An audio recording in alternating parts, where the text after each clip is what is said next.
Hi, I'm Turner, and this is Indian Hen Outdoors. And as you can probably tell and hear the thunder in the background, I gotta hurry because I'm about to get wet. In 1984, Sturm, Ruger and Company decided to develop a sidearm to compete with the now aging Browning 1911 for the Joint Services Small Arms Program. In other words, this was going to be used for active duty military purposes. What they came up with was the Ruger P85. P85 was designed as a rugged, heavy, dependable sidearm with a 20,000 round life expectancy. And for all intents and purposes, they achieved that. This is a rugged, hardy firearm. But it lost out to the Browning and it was not awarded the military contract. However, they continued to produce it. Now, some early P85s had a recall with broken firing pins. If the firing pin broke, the gun could actually go off with the safety on. They addressed that in the P85 MK2, or what we have here. This is actually the P89, which is just a newer version of this, the 90s version of the P85. If there's any differences, they are subtle at best. Let's get a better look at this. The Ruger P series uses the Sig Sauer 220 locking system and a Browning style tilting barrel.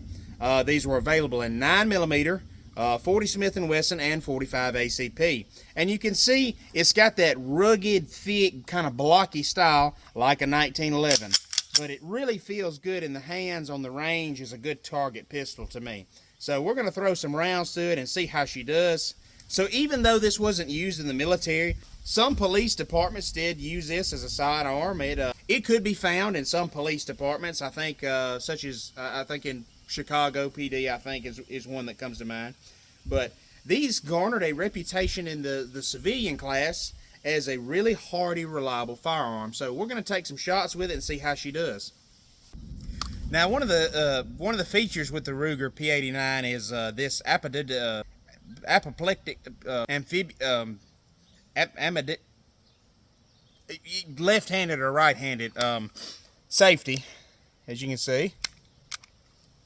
So a gun like this is going to be, obviously, it's akin to the 1911. This is going to be hard to conceal carry. So in modern day America, this may not be the first thing that you would reach for, or you know, it's a heavy gun. I wouldn't want to carry this every day. Now, just some first impressions before I even shoot it. There's not a lot of surface area here to grab it and rack it. Like, it's a little clunky. You see, I just caught myself then. You have to be careful how you grab it, or the hammer can pinch your hand. Your palm can get caught up in the actual opening here. If I were grabbing this in a hurry to try and rack it really quick and you know, get on target, it's just a little clunky. It's not quick. It's not what's the word I'm looking for? Very ergonomic. So, am I doing it backwards? I think so. No. You're putting the safety on it every time it drops. Oh my Lord. You're serious. Yeah. Good to go. I'm an idiot. As we get stormed on, I'm an idiot. So, if you'll notice, red is fire. Apparently, as the cameraman pointed out, I've been turning the safety on. Because, again, I'm an idiot.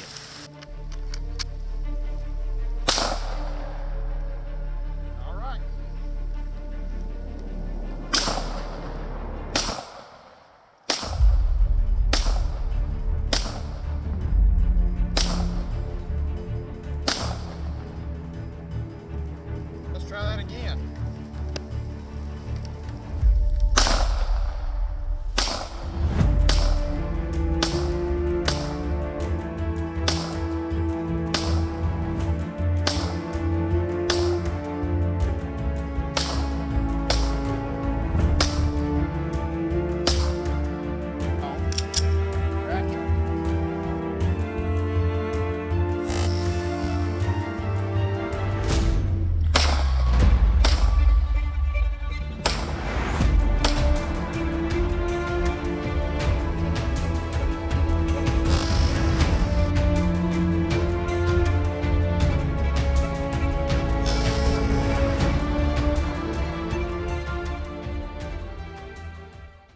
Again, I have not shot this gun in probably 15 years. So Dad has come out here because this is his firearm, and he's going to show us the proper way how to operate it. So explain the safety, please, and how we're going to do this. Okay, of course, the safety is in the down position like this. This is on. That's off. If the gun is racked back and you have got the hammer back, releasing the safety locks it, but it drops the hammer, so it will scare the life out of you, but it will not fire. That's just the Ruger P89. Yes. That comes into play what I told you earlier about the first gen P85, is if the firing pin was broken, even with the safety on and the hammer dropped, the gun could actually go off. Again, not just trying to beat this gun to death, but as far as a personal defense option, because this was marketed as a military sidearm or law enforcement.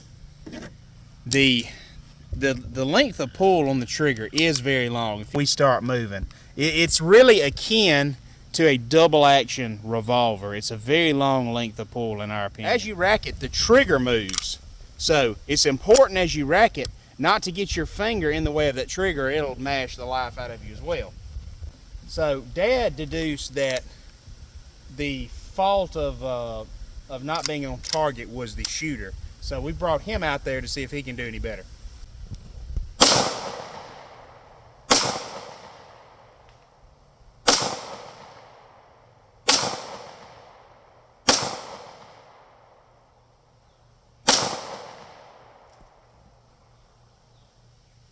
There's obviously some truth to that. So again, my gripes with the gun, ergonomically, it just doesn't suit me well, and that doesn't mean there's anything wrong with the firearm. This is obviously a high quality firearm that was carried by some law enforcement. But it goes back to what me and Bailey talked about in videos past of what gun do you need to carry, a semi-auto, a revolver, you know, whatever brand. The gun you need to carry for personal protection is the one you'll actually carry. What is comfortable to you, and what can you shoot well and accurately and quickly. So we've got our very high-tech silhouette target back here. We're going to do about 7 yards. We're going to do a Mozambique. We're going to put Dad with the P89, and we're going to put me with my revolver, and we're going to let you decide who's faster. And first of all, we're going to see if we hit anything. Shooter ready, go.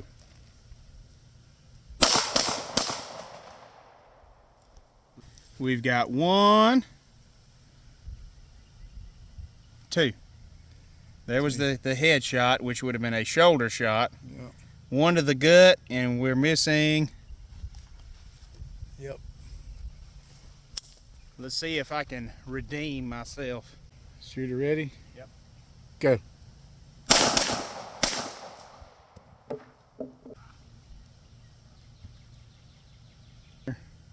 I don't know which one was first. Let's check the back. Yep, I smooth missed the third one. So He was dead even across. That's the one I shot. that's why you practice. Now that I've embarrassed myself for the day. Well, I hope you've enjoyed the video today, and somewhere in the zaniness you found some useful information. The P89 is a rugged, hardy, reliable firearm, albeit a bit heavy and a bit ergonomically challenged. But that being said, let us know in the comments some guns in the future you would like us to try out. Thank you so much for watching. This has been Indian Hen Outdoors. Until next time, God bless.